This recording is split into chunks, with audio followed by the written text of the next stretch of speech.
Para saudara dan saudari yang Tuhan cintai, selamat pagi dan selamat bertemu lagi dalam renungan harian dari Paroki Santo Fransiskus Assisi Apio, edisi hari Selasa, tanggal 10 September 2024, dalam masa biasa yang ke-23. Mengawali hari yang baru ini, kita hendak mendengar dan merenungkan sabda Tuhan. Marilah sebelum kita mendengar dan merenungkan sabda Tuhan, kita berdoa. Dalam nama Bapa dan Putra dan Roh Kudus. Amin. Allah Bapa yang penuh kasih, Engkau memberikan teladan agar saling mengasihi. Semoga kami semakin rendah hati untuk berdamai dengan setiap orang, supaya terwujudlah kasih sejati di dunia ini. Bersabdalah ya Tuhan, kami siap mendengarkan. Semoga sabda-Mu yang hendak kami dengar dan kami renungkan untuk mengawali hari yang baru ini semakin menghantar kami untuk semakin dekat dengan Engkau. Terpujilah Engkau Bapa, Putra dan Roh Kudus, kini dan sepanjang segala masa. Amin. Para saudara dan saudari yang Tuhan cintai, sabda Tuhan yang hendak kita dengar dan kita renungkan untuk mengawali hari yang baru ini diambil dari Injil Lukas pasal 6 ayat 12 sampai 19.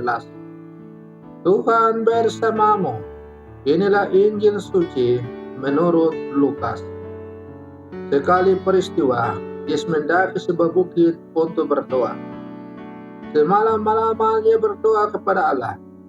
Keesokan harinya, ketika hari siang, ia memanggil murid-muridnya dan memilih dari antara mereka 12 orang yang disebutnya rasul. Mereka itu ialah Simon yang diberinya nama Petrus, Andreas saudara Simon, Yakobus dan Yohanes, Filipus dan Bartolomeus, Matius dan Thomas, Yakobus anak Alfeus, dan Simon yang disebut orang Selot, Yudas anak Yakobus, dan Yudas Iskariot yang kemudian menjadi pengkhianat. Lalu Yesus turun bersama mereka dan berhenti pada sebuah tempat yang datar.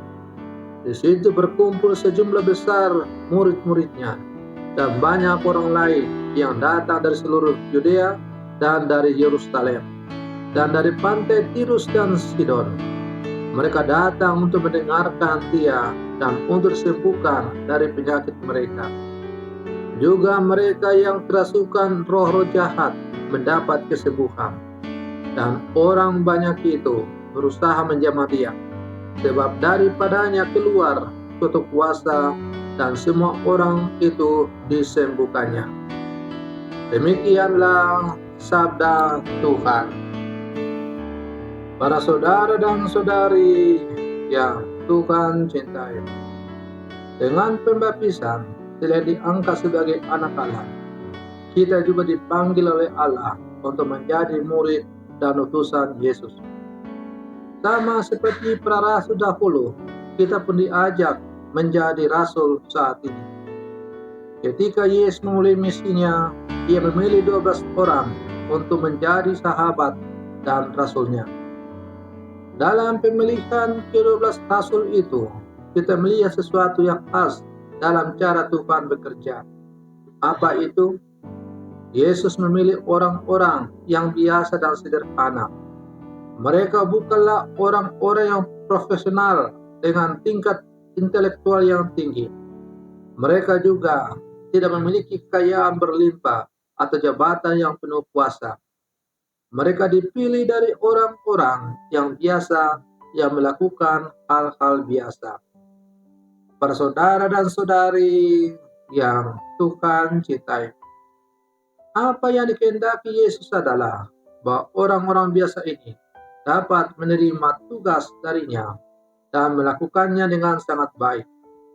Dia memilih mereka yang kemudian menjadi rasulnya, bukan karena siapa mereka, melainkan karena kemampuan mereka untuk menjadi rasul yang baik di bawah bimbingan dan kuasanya.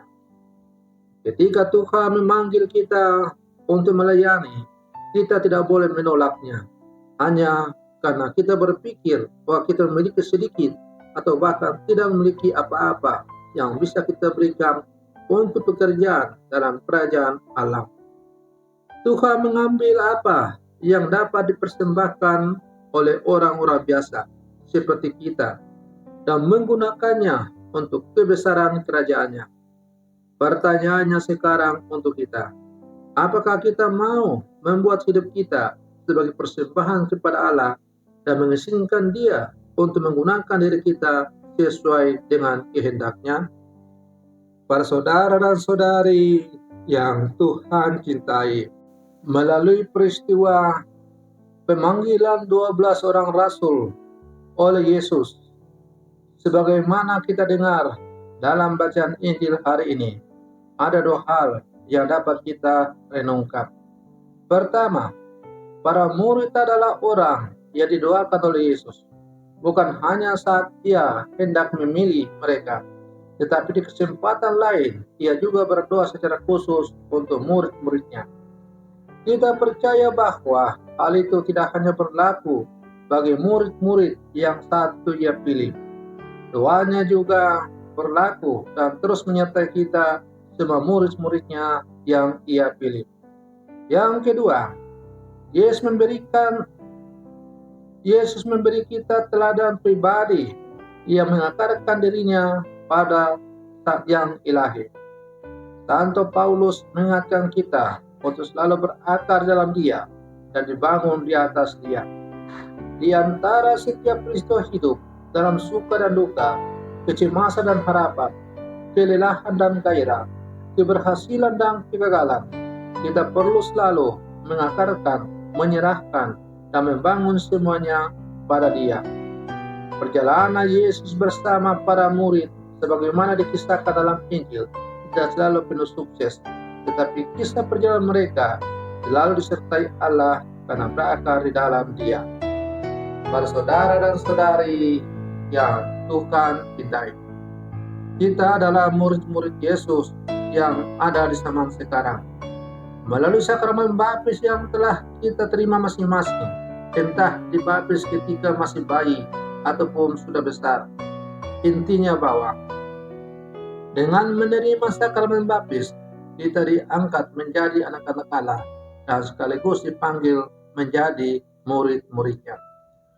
Maka sebagai murid-murid Yesus, maukah kita untuk selalu setia kepada panggilan Sang Guru Ilahi, untuk setia melalui tugas dan panggilan kita masing-masing menjadi rasulnya yang tangguh lewat apa yang Tuhan percayakan kepada kita. Semoga perlindungan saya untuk mengawali hari yang baru ini semakin menghantar kita untuk menjadi murid-murid Yesus yang sejati.